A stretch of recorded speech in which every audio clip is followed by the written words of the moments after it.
By tracking the careers of women in medicine in Philadelphia, we see the broader themes of how medicine, the identity of clinicians, and medical education have become professionalized and standardized over time. We view these changes through the lenses of the first clinical courses in midwifery, the first women's medical college, and an organization for advancement of women in medical education.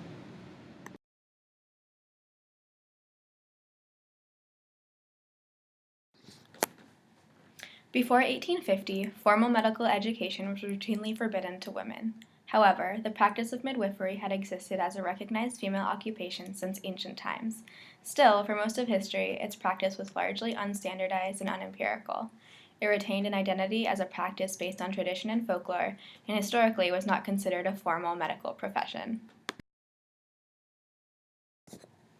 By the mid-18th century, however, medical schools debuted the controversial practice of lecturing and providing formal training in midwifery. Of critical importance, at Penn School of Medicine, these courses were open to both men and women. Before women's medical schools were established in the second half of the 19th century, this was a single medical area in which women could receive formal clinical training.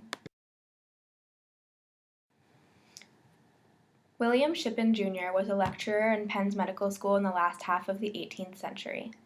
In 1762, Shippen began to deliver a series of lectures on anatomy, surgery, and the practice of midwifery. His were the first to make use of anatomical drawings and dissections for training in the field. Despite opposition, by 1765, Shippen offered a comprehensive course in midwifery to both women and men. He was elected professor of anatomy and surgery in the medical department of the College of Philadelphia on September 23, 1765.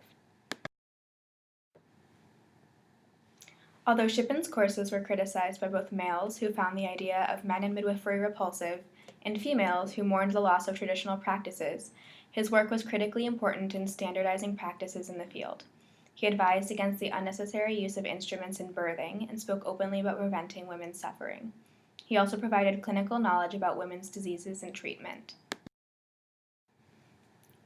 Shippen and his work not only exemplify the beginning of the transition of women in medicine from informal to formal as the 1850s approach, rather the professionalization of women in medicine, but are clear evidence of the standardization of medical knowledge and practice over time.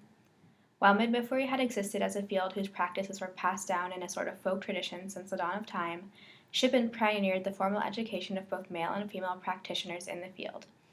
In this way, Shippen set the stage for women's role in medicine to further professionalize and for obstetrics to clinically standardize in the second half of the 19th century. Effectively, the field of midwifery and subsequently formal training in the field served as the foot in the door for women into medicine. In 1850, the Female Medical College of Pennsylvania was founded in Philadelphia near 7th and Arch Streets. It became the first school in the world to train females for a doctorate in medicine in their 2-year program. In December 1851, the first class, which included 8 women, graduated from the college. The class produced Philadelphia's first active female doctor, Hannah Longshore, as well as the first female dean of an American medical school, Anne Preston. In addition to becoming dean of the school, Anne Preston was also professor of physiology and hygiene starting in 1853. In 1861, Preston and Friends opened the Women's Hospital Philadelphia to offer medical and surgical care to women by women.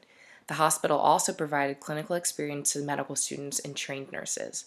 Preston campaigned for the rights of female physicians and in 1868 even negotiated with the Philadelphia Hospital to allow her female students to attend clinics there. In 1867, the school was renamed the Women's Medical College of Pennsylvania, and 8 years later it relocated to a larger site to accommodate for changes in medical education. The college was at the forefront of these innovative changes, including newer and larger chemistry labs, grander lecture halls, designated rooms for microscopy, and it also became one of the first medical schools in the world to adopt a 4-year program. The Women's Medical College of Pennsylvania provided women of all backgrounds the opportunity to study medicine and train to work in various fields. The students had the opportunity to travel to China and India as medical missionaries, and the college found itself teaching females from some of the same countries it was outreaching to. By 1900, 12 African American women had graduated from the college and were practicing medicine. The acceptance and training of minority doctors proved to be of great importance for patients of the like. Minorities who may not have been previously accepted for treatment due to race now had doctors to treat them, and foreign doctors were able to bring Western medical knowledge back to their countries and help improve health conditions of the people in their country, and women in particular. Though a number of positive changes occurred with females in the medical field, women still face difficulty gaining access to medical societies upon graduation. Because of this, the Alumni Association of the Women's Medical College of Pennsylvania was formed in 1875 as one of the earliest women's medical societies. By 1895, they had 300 due-paying members practicing medicine. Many of the same alumni founded a dispensary to offer free care to poor women and children in the Philadelphia region. These women also funded and built a small hospital pavilion with a separate ward for females, providing them with the specialized attention and privacy they deserved. The Women's Medical College of Pennsylvania provided women worldwide with an opportunity to learn and apply medical knowledge and was a starting place for women to prove themselves in the medical field. Joseph Longshore, former professor of obstetrics and member of the college's founding family, left the women with this powerful message. This day forms an eventful epic in the history of your lives, in the history of women, in the history of the race.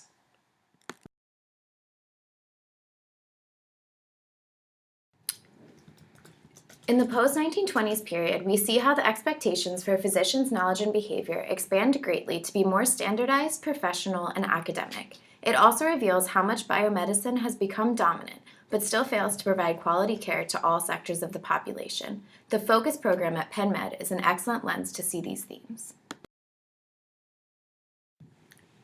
Focus on Health and Leadership for Women was established in 1994 within Penn's Perelman School of Medicine. The mission of Focus is to support the advancement and leadership of women in academic medicine and to promote education and research in women's health and women's careers. It created a multidisciplinary network to encourage interest and investment in women's health research.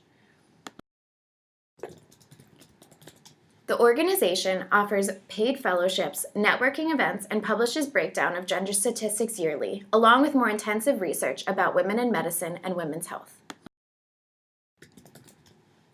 Focus is a paradigm for the 20th century expectations for doctors' behavior and knowledge. With the professionalization of medicine within the 20th century, by the point that Focus was founded, there is a very codified education, a claim to special expertise, and expansion of knowledge from medical journals.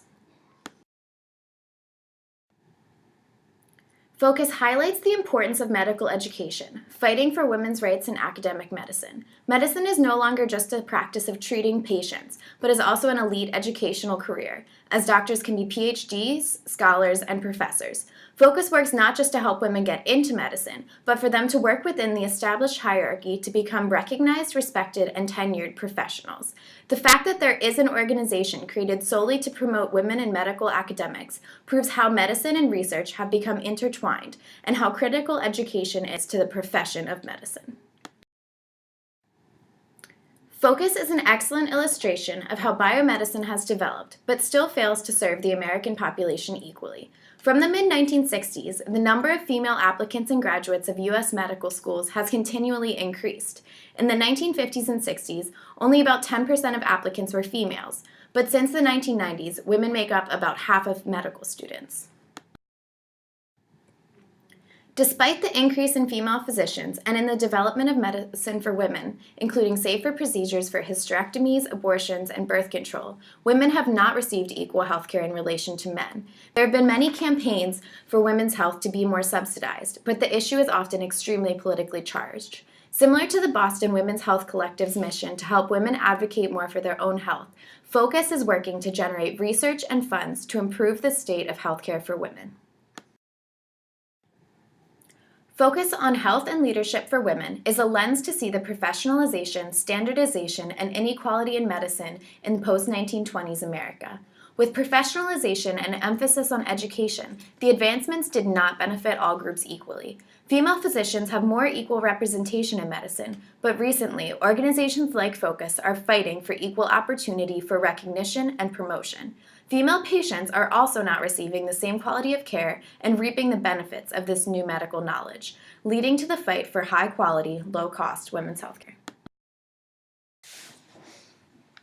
The role of women in medicine possesses a complicated history not only for females as patients, but as physicians. beginning in ancient times when childbirth comprised the essential function for women in both roles, to the present when women outnumber men as clinical professionals. The female history has been one characterized by a long process of standardization and professionalization both in treatment and identity. This dialogue is clearly evidenced by the involvement of women in the medical institutions of historical and present-day Philadelphia. Overall, their experiences are representative of the broader themes of the history of medicine, which is characterized by the shifting identity of healers, the standardization of medical practice, and the professionalization of the field at large.